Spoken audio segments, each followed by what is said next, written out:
बिस्मिल्लाहिर्रहमानिर्रहीम अस्सलाम वालेकुम। दिस इज़ मी खिज़रान ज़ाहरा और आज का जो हमारा टॉपिक है वो है मेंडल्स इंटरप्रिटेशन। ठीक है जी। जो इससे पहले हम लोगों ने पढ़ा था वो मेंडल्स लॉ ऑफ इनहेरिटेंस पढ़ा था और ये बुक है सेकेंड ईयर की। पेज नंबर है जी 162 163। 22 चैप्टर है। वेरिएशन एंड जेनेटिक्स जो है ये चैप्टर का नेम है। ठीक है जी। जो हम बेसिकली पहले पढ़ चुके हैं वो ये सब कुछ है और मेंडल ने किस तरह से एक्सपेरिमेंट किए थे। और आज का जो हमारा बच्चे टॉपिक है वो है मेंडल्स इंटरप्रिटेशंस। ये टॉपिक जो है जी one of the most easiest topic of this chapters है। अगर इस तरह कह दूं कि ये समझ लें कि ये टॉपिक आपको पहले से आता होगा, जहन में होगा, लेकिन शायद इसके अंदर बहुत सी छोटी छोटी ऐसी चीज़ें हैं जो आज आपको जो है वो पढ़ने सुनने को मिलेंगी। अगर बच्चे हम रिवाइज़ करें कि हमने पहले इस टॉपिक में क्या पढ़ा है तो मेंडल्स लॉ पढ़ा था हम लोगों ने। मेंडल लॉ ने भी क्या कहा था, सब बच्चों को अच्छे से याद होगा जिन बच्चों ने वीडियो देखे। उसने कहा था कि स्पेसिफिक जो एक ट्रेट होती है ना, एक ख़ास करैक्टर होता है इंसान का। फॉर एग्जांपल जैसे हमने हाइट की बात की थी, आई कलर की बात की थी, तो ये जो है इंडिविजुअल के अंदर एक स्पेसिफिक जो है वो कंट्रोल करती है। जीन का तस्वर बाद में दिया था, उन्होंने कहा था कि स्पेसिफिक ट्रेट कंट्रोल ही स्पेसिफिक तरीके से की जाती है। ऐसा नहीं होता कि पूरे का पूरा इंडिविजुअल जो है वो कोई एक चीज़ कंट्रोल कर रही थी। पूरे इंडिविजुअल के अंदर जितनी चीज़ें हैं वो स्पेसिफिक जो है ना वो ट्रेट्स या अलील्स के थ्रू जो है वो कंट्रोल की जाती हैं। ठीक हो गया। अब जो है इन्होंने इनका जो है मेंडल्स इंटरप्रिटेशंस जो थी वो क्या कहती हैं, आज के टॉपिक में हमने ये देखना है। पिछले टॉपिक में बेसिकली हमने पढ़ा था कि मेंडल ने किस तरह एक्सपेरिमेंट किए थे जनाब। इन्होंने दो जो है वो मुख्तलिफ किस्म के पौधे लिए थे। एक लॉन्ग हाइटेड था जो थोड़ा टॉल था, दूसरा शॉर्ट हाइटेड था यानी छोटा था। अब लॉन्ग वाले की करैक्टरिस्टिक्स ये थी, शॉर्ट वाले की करैक्टरिस्टिक्स ये थी। और इन्होंने जो है इनका एक्सपेरिमेंट कराया था, इन दोनों का क्रॉस कराया था। ये जो थे ये राउंडेड थे, ये रिंकल्ड थे। जब इनका क्रॉस कराया तो हमारे पास जो रेशो आ रही थी वो 1:3 और 2/4 की आई थिंक सो आ रही थी। ऐसे ही है जी। तो 3/4 की, सॉरी, हम रियली सॉरी, 1/4 और 3/4 की जो है वो हमारे पास रेशो आ रही थी।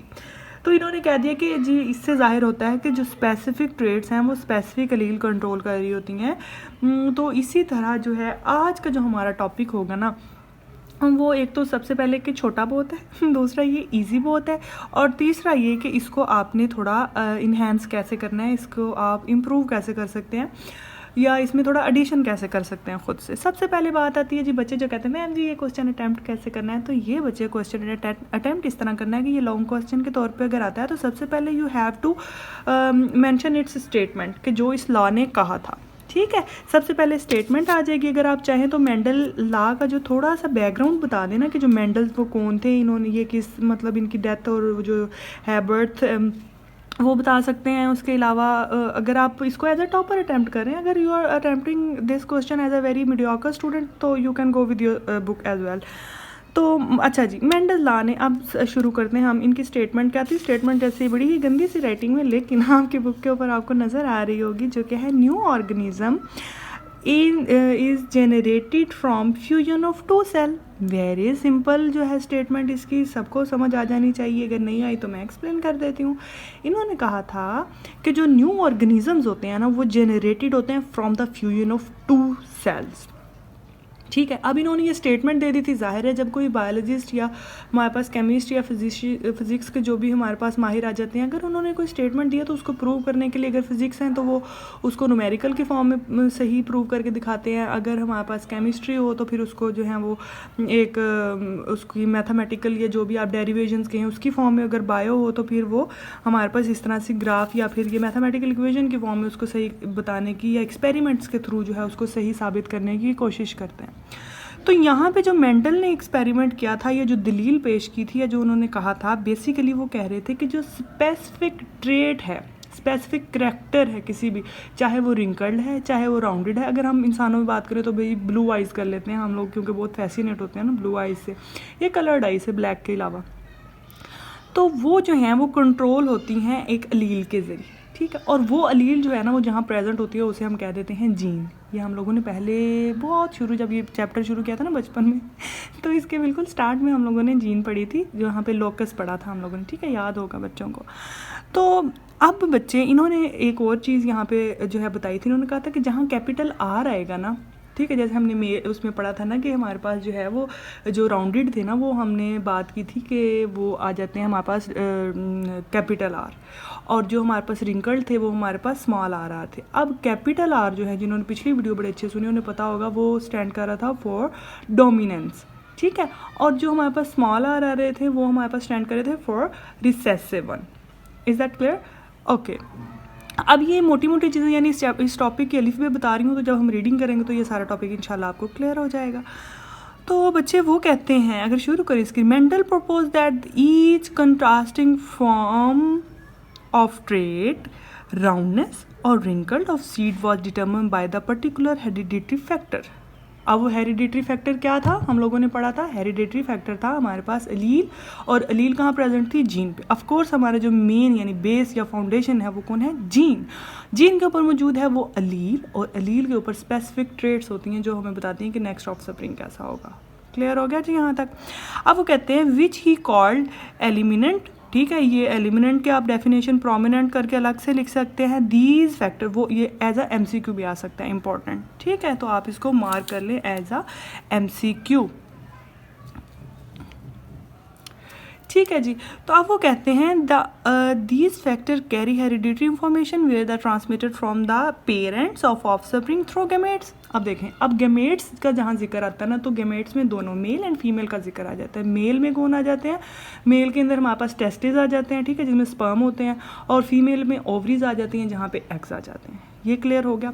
अब होता क्या, हम लोगों ने मियोसिस, जिन बच्चों ने टॉपिक पढ़ा हुआ उन्हें अच्छे से पता होगा कि जब मियोसिस का प्रोसेस होता है ना, तो जो हमने पढ़ा था कि जो सेल होता है ना वो अपनी कॉपीज तैयार करता है, अपने आप को रेप्लिकेट करता है, रेप्लिकेट करने के बाद डिवीजन कर लेता है, और जो गैमेट्स में डिवीजन होती है वो क्या होता है, वो अपने जो है क्रोमोसोम जो है वो हाफ डिवाइड हो जाते हैं, यानी सिस्टर क्रोमेटिड जो होते हैं वो एक एक जो हमारे पास स्पिंडल फाइबर था उनकी तरफ मूव करते हैं। इसका मतलब है कि हमारे पास मियोसिस के प्रोसेस के दौरान बच्चे जो हो रहा था काम वो ये था कि मतलब हमारे पास दो आ रहे हैं, ये डोमिनेंट है, तो एक साइड पे मूव कर जाएगा, दूसरा दूसरी साइड पे। थोड़ा सा अगर मैं यहाँ पे आपको जाहिर करना चाहूँ तो यहाँ पे आप इसको यहाँ से देखेंगे कि हमारे पास यहाँ एक जो है, मैं आपको एक टेस्ट के तौर पे बता रही हूँ कि ये हमारे पास है आर, ये हमारे पास एक जो है ऑब्जर्विंग की अपीयरेंस है, वो ऐसा दिख रहा है। अब हम ये उसके मैथमेटिकल इक्वेशन की फॉर्म में, या हमारे पास जो है इस फॉर्म में अगर हमें लिखा मिले तो हम कैसे बता सकते हैं कि ये ऑफस्प्रिंग कैसा होगा। अगर हमें पता है आर जो है वो डोमिनेंस के लिए यूज़ होता है और जो स्मॉल आर है वो रिसेसिव के लिए, ठीक है। अब हमें ये भी पता है ये आर हमने किसके लिए यूज़ किया था, सब बच्चों को अच्छे से पता होगा, हमने ये यूज़ किया था रिंकल्ड के लिए, ठीक है, सॉरी हमने ये यूज़ किया था सराउंड वो जो है हमारे सर्कल के लिए, या हमारे पास जो राउंडेड थे, ठीक है। और जो ये हमारे पास स्मॉल आर है ये हमने यूज़ किया था किसके लिए, ये हमने यूज़ किया था रिंकल्ड के लिए। अब जब ये हमारे पास राउंडेड और रिंकल्ड इनका हमने फ्यूजन करवाया ना इन गैमेट्स का, तो हमारे पास कुछ इस तरह से रेशो आई कि हमें पता था ना कि मियोसिस के प्रोसेस के दौरान हाफ हो जाते हैं, इधर से हाफ आया, इधर से हाफ आया, तो इसका मतलब होगा जो नेक्स्ट ऑफस्प्रिंग होगा तो इसमें से दोनों में से डोमिनेंट क्या होगा? आर। इसका मतलब है जो नेक्स्ट ऑफस्प्रिंग होगा वो हमारे पास क्या होगा? राउंडेड होगा, ठीक है जी। ये चीज़ क्लियर हो गई। अगर बच्चों को नहीं समझ आई दोबारा बता देती हूँ कि जब हमने अपीयरेंस देखनी हो ऑफस्प्रिंग की कैसी है तो हम ये देखेंगे दोनों में से डोमिनेंट क्या चीज़ है। जो चीज़ डोमिनेंस को शो कराएगी, जो कैपिटल वर्ड्स में होगा वो डोमिनेंट होगा, जो हमारे पास रिसेसिव होगा वो स्मॉल में हो जाएगा, ठीक है। तो आर जो था वो स्टैंड कर रहा था राउंडेड के लिए, और जो स्मॉल आर था ये जो स्टैंड कर रहा था फॉर रिंकल्ड। जब हमने इनका नेक्स्ट ऑफस्प्रिंग देखा तो इसका मतलब हमारे पास ये आ रहा था, इसका मतलब है हमारे पास जो नेक्स्ट ऑफस्प्रिंग होगा वो क्या होगा? ऑफ कोर्स हमारे पास वो होगा राउंडेड। तो बच्चे इसका स्क्रीनशॉट ले लें उन बच्चों के लिए जो व्हाट्सएप ग्रुप के अंदर मेरे साथ हैं, और वो जो हैं ये शो कराएंगे एज अ प्रूफ कि उन्होंने लेक्चर लिया। और उन बच्चों के लिए जो ऑनलाइन क्लासेस वैसे ले रहे हैं या उन्हें नहीं पता अभी तक कि कोई व्हाट्सएप ग्रुप नाम की भी चीज़ है, तो उनके लिए दैट्स इट। आप इसको लेके इसको एज इट इज़ अपने टॉपिक को इन्हेंस करने के लिए भी लिख सकते हैं, वैसे तो ये आपकी बुक के अंदर भी मौजूद है, ठीक है जी। तो अगर इसको हम थोड़ा सा आगे चलें बच्चे, इसमें थोड़ा सा हम आगे चलेंगे तो वो यहाँ से कहते हैं ही designated the dominant factor with the capital letter, and वही बातें जो मैंने अभी बताई हैं वो सारी इस पैरे में उन्होंने ज़रा मज़ीद सादा अल्फाज में लिख दिया। ठीक हो गया बच्चे। होप सो आप लोगों को अब तक जो टॉपिक का थोड़ा सा बैकग्राउंड है ना वो समझ आ गया होगा। अब जो है यहाँ पे उन्होंने होमोजाइगस और होमोजाइगॉट का बताया कि मतलब ये किस तरह से होते हैं। अब हमने पढ़ा था ना कि देखें true breeding rounded seed plant जो है वो P1 जनरेशन कैरिड RR, ठीक है, यानी हमारे पास डोमिनेंट राउंडेड जो थे वो थे allele with the true breed wrinkled seed with जो है प्लांट ऑफ P1 कैरिज, मतलब हमने ट्रू ब्रीड निकाली थी। जिन बच्चों को जिन्होंने अभी तक वो वाला टॉपिक नहीं देखा वो काइंडली देख लें। इससे पहले हमने मेंडल्स लॉ की जो है वीडियो अपलोड कर दी है, वो वीडियो देखें। और अगर वीडियो समझ आ जाए तो काइंडली लाइक ज़रूर कर दीजिएगा। जिन बच्चों ने अभी तक सब्सक्राइब नहीं किया काइंडली सब्सक्राइब भी कर दीजिएगा और शेयर करना मत भूलिएगा। कमेंट करके अपनी राय का इजहार ज़रूर कर दीजिएगा।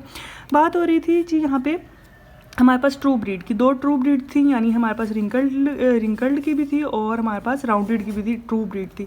अब हो क्या रहा था कि जैसे ही ये दोनों ब्रीड्स को हम लोगों ने जो है इनको अल्टरनेट कराया या इनकी जो है क्रॉस कराया तो हमारे पास होमोजाइगस जीन पेयर जो हैं वो आ रहे थे, ठीक है। और इन होमोजाइगस को कुछ इस तरह से आपकी बुक के अंदर यहाँ पे पेश किया गया है और इनका पुनेट स्क्वायर जो है वो बताया गया। अब पुनेट स्क्वायर क्या होता है? पुनेट स्क्वायर की जो है आपको जो है एक वीडियो के थ्रू भी थोड़ा सा समझाया जाएगा, लेकिन पुनेट स्क्वायर बिल्कुल जो है वो इससे रिजेंबल करता है जो हमने यहाँ पे पढ़ा था ये, ठीक है जी। ये आप लोग इसको इसी जो है एग्जैक्ट अपने जो आपके पास यहाँ पे एक आ रहा है टेबल, इसको यहाँ पे भी ड्रॉ कर सकते हैं अपने जो है पुनेट स्क्वायर की फॉर्म में। यहाँ पे भी हमारे पास रेशो जो है 1v4 और 1v4 1v2 आ रही है। इसी तरह के हर जो है वो ट्रेड के अंदर हाफ जो है वो उसकी ट्रेड फादर की तरफ से आती हैं, हाफ मदर की तरफ से, और फिर रेंडमली सिलेक्ट होकर एक रिसेसिव हो जाती है, एक डोमिनेंट हो जाती है। ये हमें सब किसने बताया था जी? मेंडल्स ने। होप सो आप लोगों को यहाँ तक जो है टॉपिक का कॉन्सेप्ट क्लियर हो गया होगा। अगर ये लॉन्ग क्वेश्चन के तौर पे आ जाता है तो पुनेट स्क्वायर के अलग से आप डेफिनेशन हेडिंग दे के और इसको जो है अच्छे से लिख सकते हैं। इसका जो है टेबल आप बना के और उसको मार्कर के साथ अच्छे से प्रेजेंटेबल बना के आप कर सकते हैं अटैम्प्ट। और इस टॉपिक को अटैम्प्ट जब आप करते हैं तो कम से कम ये 1.5 पेज का हो तो आपको इसके 4 मार्क्स जो हैं वो इजीली मिल जाएंगे अगर अच्छे से अटैम्प्ट किया। अगर एज इट इज़ आपने बुक वाला जो है वो बिल्कुल पैराग्राफ की फॉर्म में लिख दिया होगा तो ऑफकोर्स नंबर तो मिल जाएंगे, बट ये उतना अपीलिंग नहीं नज़र आएगा। तो if you wanna go as a topper तो फिर ज़रा इस क्वेश्चन को थोड़ा सा इन्हेंस और इनलार्ज करें और थोड़ा सा बाहर से जो नॉलेज वो ज़रूर इंडल्जिन करने की कोशिश क्या करें अपने टॉपिक में ताकि थोड़ा इन्हेंस हो जाए। होप सो आप लोगों को वीडियो अच्छी लगी होगी और समझ भी आ गई होगी। अगर समझ आ गई है तो लाइक कर दीजिएगा, सब्सक्राइब कर दीजिएगा, कमेंट करके अपनी राय का इजहार कर दीजिएगा। Thank you very much. अल्लाह हाफिज़।